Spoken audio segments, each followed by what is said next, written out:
Hey guys, what's happening? How to autofill Jotform using Excel. So first of all, what you need to do, you need to sign up using your account. Okay, you can use Google, LinkedIn, whatever, right? Whatever option presented by Jotform.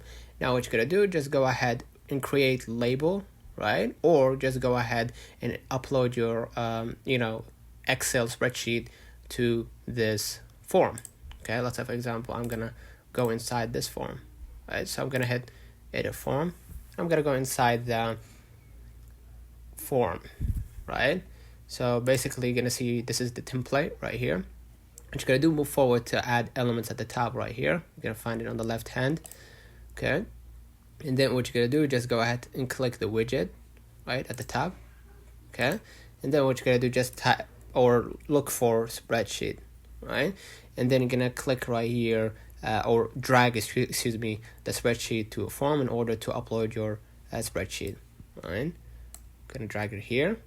Okay. Now what you're gonna do, simply upload the Excel file right here, and then if you have anything to edit, like maybe the fill button text and the loading text and the valid code text and all that stuff, you can just do it right here and then hit update at the bottom. So basically that's it. Let me know in the comments if this video helped you. Don't forget to like and subscribe. See you in the next time.